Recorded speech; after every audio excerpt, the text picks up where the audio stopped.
Is managing your money a really difficult, complex task? Guess what? It really isn't. Well, at least according to Chuck Jaffe of MarketWatch, who says you should be your own best financial advisor. Chuck, do people know what's in their own interest? Well, nobody has your interests at heart more than you do. But the problem becomes that I think people act against their own best interests all the time. Uh-oh. I think we're having some issues with Chuck. Do we have Chuck's feed somewhere?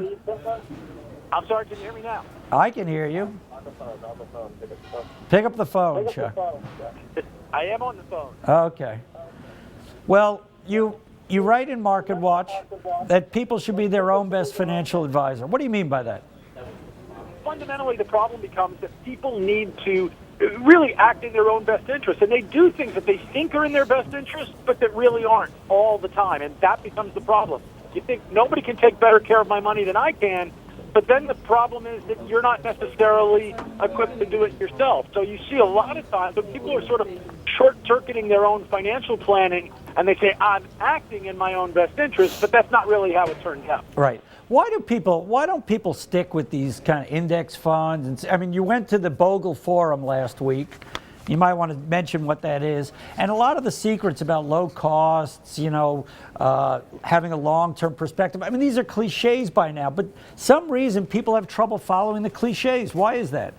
Well, I think that sort of ultimately people can sort of say, gee, I really believe that this is the best way to make it for the long term. The problem is that they can't ride it out in the short term. If you think, and I've had this discussion with Jack Bogle. Jack Bogle is the founder of the Vanguard Group, and last week there was something called the John C. Bogle Legacy Forum looking at a lot of different issues around money management and who takes the best care of your money in New York City. So if you take a look and you say, okay, we can all agree that the index fund is the best type of fund out there. It is the one that's got the lowest cost and the best chance of helping you reach your goals over the long term.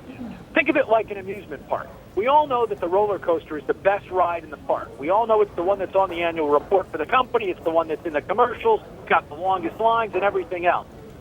That said, there are plenty of people who, they can stand in line for the roller coaster, but they can't ride it. Right. And that's sort of what happens with index funds. You are strapping yourself in up or down. And there's not a lot of people who can sit there and go, okay, well, I don't think the market's going up anytime soon, but I'm going to be in a mutual fund that's going to do whatever the market does, even when I don't think it's going up very soon. Right. And so that's the reason why people wind up going, okay, I will only own an index fund when I think the market's going up. Right. Chuck, are you optimistic about the future of financial advice? And by that I mean, do you believe that people finally understand what makes sense in terms of investing, long-term strategy, low-cost funds? Or do you believe that there'll always be, people out there that can't follow their own interests? Well, whether they're following their own interest or not, I don't believe that you're going to see necessarily much advice out there that is pitched that's necessarily in the best interest of customers. Let's put it like this. We were just talking about the Bogle Forum. Vanguard is a fund company that basically, you can tell it's in the best interest of customers. If they had the average expense ratio on Vanguard funds in 2010, Vanguard shareholders, if they just had the industry average, would have paid another $13 billion in fees. Now think about this. A lot of people these days are going saying, I want hedge funds, I want those extra strategies that can make me money in any market. A hedge fund charges 2 and 20. In other words, 2% of assets under management and 20% of profits.